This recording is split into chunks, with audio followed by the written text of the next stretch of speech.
Hello family, Radhe Radhe, good morning. कैसे हैं आप सभी लोग? उम्मीद है सभी अच्छे होंगे, स्वस्थ होंगे, मस्त होंगे और अपनी अपनी दुनिया में व्यस्त होंगे। स्वागत है आप सभी लोगों का फिर से एक नए ब्लॉग में। और आज का ब्लॉग जो है बहुत ही ज़्यादा इम्पॉर्टेंट है। आप लोगों के ना बहुत सारे क्वेश्चंस, बहुत सारे कमेंट और लाइव में भी मतलब मोस्टली जो क्वेश्चन पूछे जाते थे ना, बस उसी से रिलेटेड है। और अभी सुबह के 5 बज रहे हैं, मैं आ गई थी किचन में। बाबू को आज स्कूल भेजना है, तो जल्दी जल्दी से ना मतलब जो भी मॉर्निंग का काम होता है उसको पानी वगैरह पी लेते हैं। फिर बाबू को उठाऊंगी, उसको भी दूध दे दूंगी, पानी दे दूंगी। और फिर जब वो स्कूल चला जाएगा उसके बाद फिर मैं आराम से बैठ के आप लोगों को ना इस बारे में मतलब बताऊंगी कि जो भी आप लोगों के मोस्टली क्वेश्चन रहते थे। तो प्लीज़ ब्लॉग को स्किप मत करना आप लोग, ठीक है?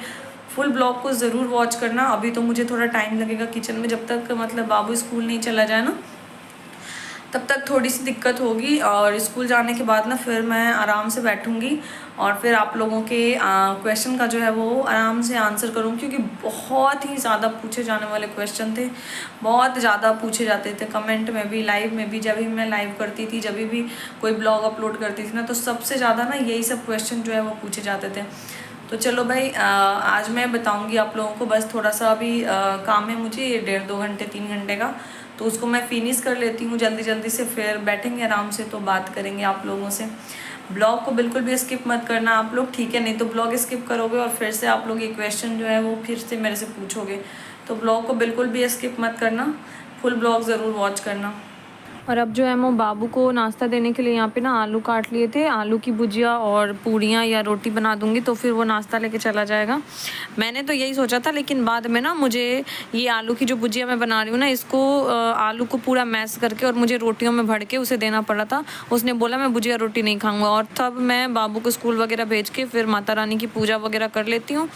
नहा धो के फिर पूजा कर लिया, उसके बाद किचन में जाके थोड़ा सा खाना बनाना था। तो आज हमने नेनुआ और मूली की सब्जी बनाई थी। यहाँ पे थोड़ा सा पोहे के पत्ते थे तो वो रखे हुए थे, तो रोटी और सब्जी अभी बनाई थी। बाद में दोपहर में दाल चावल बनेंगी।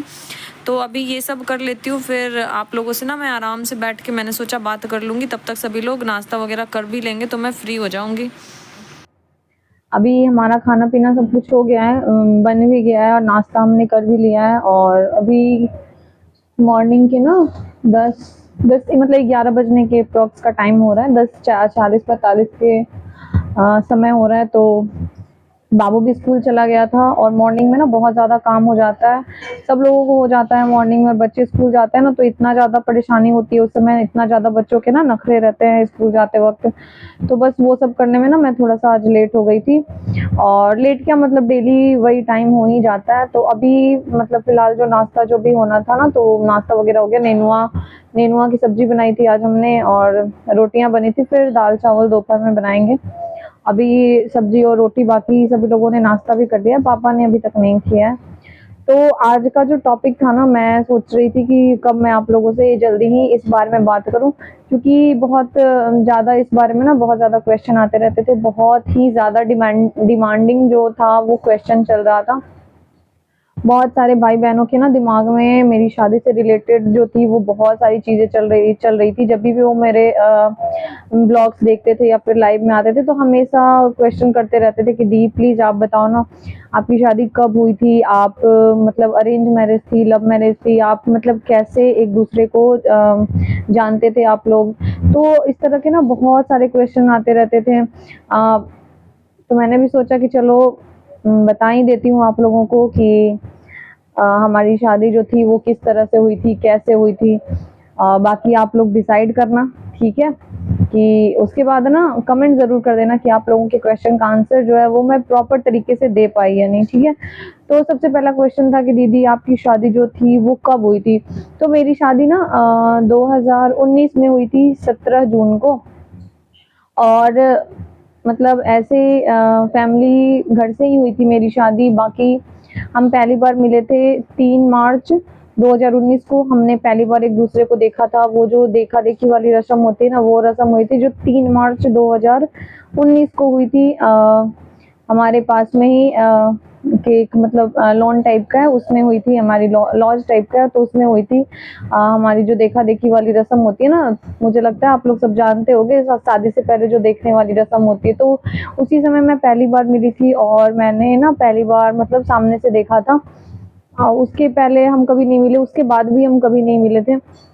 उसके बाद मतलब एक बार कुछ ऐसा हुआ था कि जब मेरे को मिलना पड़ा था, लेकिन उसके ना कुछ ही समय के बाद जो थी वो मेरी शादी जो है वो कोई मतलब बहुत प्रॉपर तरीके से नहीं हुई थी। मतलब शादी के जो होते हैं ना कि पूरा माहौल होता है शादी का, शादी की तैयारियां होती हैं, एक फिक्स टाइम होता है कुछ भी आपकी शादी में ना, मेरी शादी में कुछ भी ऐसा नहीं था। मेरी शादी नॉर्मल शादियों से ना बहुत अलग थी, बहुत ही डिफरेंट थी। हमारी शादी में मुझे खुद को भी कुछ नहीं पता था कि मतलब कैसे हुई, क्योंकि सिचुएशंस कुछ ऐसी आ गई थी ना, चीज़ें कुछ इस तरह की आ गई थी कि अचानक से मेरी जो शादी है वो मुझे मॉर्निंग तक में कुछ जानकारी नहीं थी कि मतलब क्या होने वाला है। बस थोड़ा-सा घर के माहौल से ना थोड़ा-सा माहौल अजीब लग रहा था, बाकी ऐसा कुछ मतलब प्रॉपर पता नहीं चल पा रहा था कि क्या चल रहा है, क्या है नहीं, क्या है।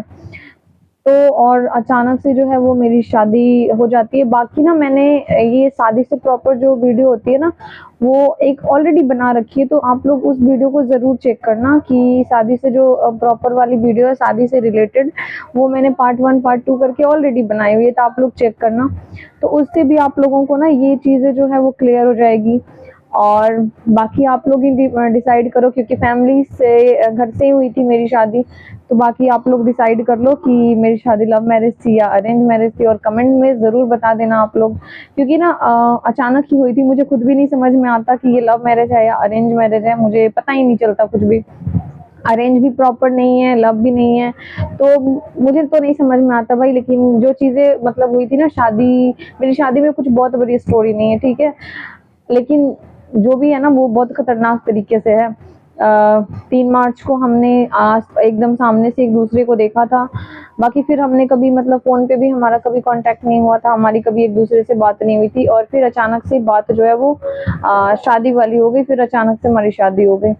उसके बाद हाँ, एक क्वेश्चन और ज़्यादा आते हैं कि दीदी आप अपने ससुराल में क्यों नहीं रहती, आप अपने मायके क्यों रहती हो?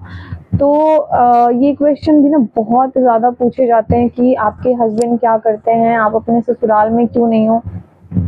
तो भाई मैं आप लोगों को ये बता दूं कि कुछ चीज़ें शादी के बाद इस तरह की हो गई थी, कुछ क्योंकि शादी मेरी जो थी ना वो प्रॉपर तरीके से नहीं हुई थी, और जो मेरे इन-लॉज़ थे वो थोड़ा-सा मतलब होता है ना कि हम लोग जिस तरह से जहाँ जिस फैमिली से रहते हैं ना, वहाँ पे थोड़ा-सा चीज़ों को ना बहुत ज़्यादा अच्छे से करने का मतलब ये होता है। और उसमें ना उनके भी एक ही बेटे थे, तो उनके घर में भी बहुत लोगों के ये शौक थे कि एक बेटा है, तो हम तो 4 बहनें हैं भाई, तो मान लो कि एक की अच्छे से नहीं हुई, चलो दूसरे की हो जाएगी, तीसरे की हो जाएगी। लेकिन उनके यहाँ तो वो एक ही बेटा था, तो मतलब थी उनके घर वालों को कि मतलब इनकी इसकी शादी भी अच्छे से नहीं हुई, इस तरह से हो गई ये वो।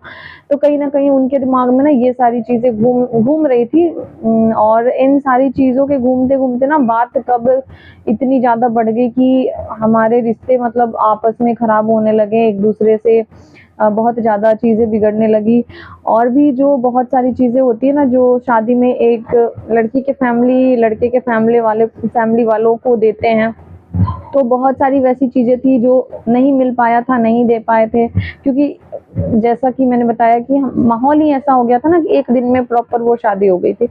तो जो मतलब हाँ, फंक्शन होते हैं वो भी कुछ नहीं हुए थे, जो देने वाली चीज़ें होती है ना कि लड़की वालों के फैमिली लड़कों वालों को देते हैं, वो भी ऐसी कोई भी चीज़ें नहीं हुई थी। तो उनके दिमाग में वो चीज़ ना घर करके बैठी थी कि हमें ये नहीं मिला, हमें वो नहीं मिला, हमें ऐसे चाहिए थे पैसे, हमें वैसे चाहिए थे ये सारी चीज़ें। और फिर धीरे-धीरे ना मेरे साथ तो ये चीज़ ना एक कहते हैं ना कि मतलब इस चीज़ ने एक टॉर्चर का रूप ले लिया था। कहीं न कहीं मैं टॉर्चर होने लगी थी इन सारी चीज़ों से, मेरे को परेशान करने लगे थे फिर। और कब बात इतनी ज़्यादा बढ़ गई कि मेरे सँभालने से ना फालतू हो गई थी चीज़ें। और बहुत ज़्यादा चीज़ें मैं क्लियर तरीके से भी नहीं बता सकती, हर चीज़ का ना एक अपना समय होता है। तो जब भी वैसा समय आएगा तो मैं ज़रूर बताऊँगी कि वो किस हद तक की टॉर्चर थी, क्या थी। बाकी ज़्यादा चीज़ें तो मैं क्लियर नहीं कर सकती। बस कहीं न कहीं मैंने अपने सुरक्षा के लिए और अपने बच्चे की सुरक्षा के लिए वहाँ से निकलना ज़्यादा ज़रूरी समझा। मुझे लगा कि मुझे यहाँ से निकलना चाहिए, क्योंकि मेरे बच्चे की भी सुरक्षा इसी में और मेरी खुद की भी सुरक्षा इसी में है। और जिस समय मैं वहाँ से निकली, वो निकलना बहुत आसान नहीं था। वो भी इतनी खतरनाक चीज़ें थी, मतलब शायद मुझे लग रहा था मैं कभी नहीं निकल पाऊँगी, अब मेरा जीना-मरना जो हो जाएगा ना यहीं, और ज़्यादा दिन की ज़िंदगी भी नहीं है, ऐसा मुझे महसूस होने लगा था। लेकिन कहते हैं ना कि भगवान के घर में देर है, अंधेर नहीं है। भगवान जो सोचते हैं, जो करते हैं, वो आपकी भलाई के लिए ही होता है। और कहीं न कहीं उन्होंने मुझे उस जगह से निकाला, इतनी हिम्मत दी कि आज मैं खड़ी हूँ, आज आप लोगों का साथ मिल रहा है, सपोर्ट मिल रहा है, और मैं अपने लिए, अपने बच्चे के लिए कुछ कर पा रही हूँ। तो इसका ना बहुत-बहुत धन्यवाद भगवान का भी और आप लोगों का भी।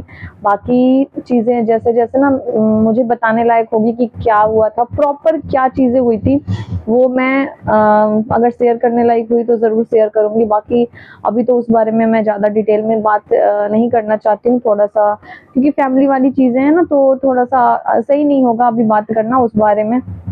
बाकी अगर मुझे जभी भी लगे कि मैं उस तरह से आप लोगों से वो सारी चीज़ें मैं क्लियर कर सकती हूँ, तो मैं ज़रूर करूँगी। और मुझे लगता है कि इस वीडियो में आपको इतना तो क्लियर हो गया होगा ना कि मैं अपने ससुराल में क्यों नहीं रहती हूँ, और मेरी शादी कब हुई, मेरी शादी अरेंज मैरिज थी या लव मैरिज थी, ये चीज़ तो आप लोग डिसाइड कर लेना, ठीक है? क्योंकि मुझे नहीं पता चलती है कि मेरी शादी लव थी या अरेंज थी, तो प्लीज़ आप लोग ये बात पता कर लेना। आप लोग मेरे को कमेंट करके ज़रूर बता देना कि आपको ये किस तरह की शादी लगी, लव लग रही है या अरेंज लग रही है, क्योंकि मुझे सच में नहीं समझ में आया। और ये 3-4 क्वेश्चंस के आंसर मैंने आपको कर दिए होंगे, कब हुई, कैसे हुई थी, लव थी, अरेंज थी, और फिर मैं अपने ससुराल में क्यों नहीं रहती।